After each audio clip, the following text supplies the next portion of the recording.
Good morning everyone, সকলোকে good morning জনাইছোঁ। সকলোৰে দিনটো শুভময় হওক, সেই উদ্দেশ্যেৰে ৰাতিপুৱা খোজকাঢ়িবলৈ ওলালোঁ। খোজকঢ়াটো স্বাস্থ্যৰ পক্ষে ভাল, সকলোৱে জানে। খালি অভ্যাসত পৰিণত কৰিলে ভাল, কাৰণ অভ্যাসত যদি পৰিণত নকৰে তেতিয়াহ'লে আপুনি খোজকাঢ়িব নোৱাৰে নিয়মীয়াকৈ, আৰু নিয়মীয়াকৈ খোজকাঢ়িলেহে স্বাস্থ্যৰ পক্ষে ভাল। আজি মই আপোনালোকৰ আগত এটা কথা শ্বেয়াৰ কৰিব বিচাৰিছোঁ। মই ঘৰৰ টেক্স দিছিলোঁ ডিচেম্বৰত 2022। ঘৰৰ টেক্সটো দিছিলোঁ, তাৰপিছত সেই ঘৰৰ টেক্স 2023 মাৰ্চলৈকে আপডেট কৰি ৰাখিছিলোঁ। মই মাৰ্চৰ 2023লৈকে ঘৰৰ টেক্সটো দিয়া হৈছিলে। তাৰপিছত মই আকৌ পে'মেণ্ট কৰিবলৈ গ'লোঁ আজি 4-5 দিন আগত। সেই পে'মেণ্ট কৰিবলৈ যাওঁতে কি হ'ল, অফিচৰ মানুহে কৈছে আপোনাৰ এৰিয়াৰ লাগিছে। তেতিয়া মই ক'লোঁ এৰিয়াৰ লগাৰ কি কথাটো আছে, কাৰণ 2023 মাৰ্চলৈকে দিয়াই আছে, আপুনি চেক কৰকচোন। তাৰপিছত মহিলাগৰাকীয়ে চেক কৰি ক'লে যে আপোনাৰ যিটো পে'মেণ্ট কৰিছিল সেইটো আপডেট হোৱা নাই।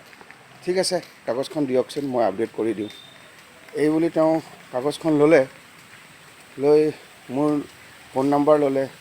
তাৰপিছত মোৰ শ্লিপখন তেওঁ ফটো মাৰিলে, কম্পিউটাৰত কিবা কিবি টাইপ কৰিলে, কৈছে আপোনাৰ এদিনৰ ভিতৰত বা দুদিনৰ ভিতৰত হৈ যাব। তো মই ঘৰলৈ গুচি আহিলোঁ।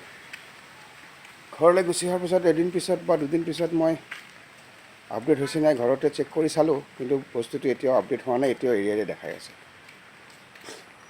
সেই মহিলাগৰাকীয়ে মোক এটা কথা কৈছিলে, যদি আপোনাৰ এদিন বা দুদিনৰ আপডেট নহয় তেতিয়াহ'লে আপুনি উজান বজাৰ যাব, উজান বজাৰ গৈ তাতে আপডেট কৰি ল'ব।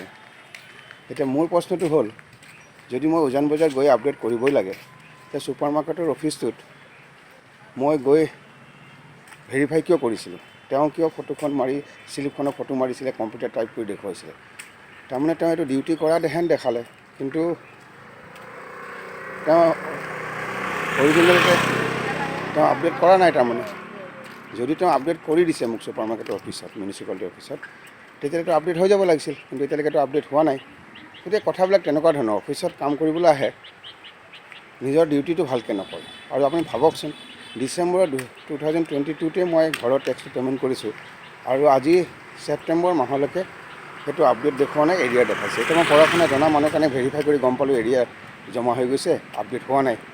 এতিয়া ভালকৈ পঢ়া শুনা নজনা মানুহে বা ইমান জ্ঞান নথকা মানুহে যদি সেইটো কৰে, তেওঁতো এৰিয়াটো পে'মেণ্ট কৰি দিব, আৰু এৰিয়াটো পে'মেণ্ট কৰাৰ পিছত যদি এক্সেছ পে'মেণ্ট কৰা হ'ল, আৰু সেইটো ৰিফাণ্ডেবল হ'লে সেইটো মই নাজানো।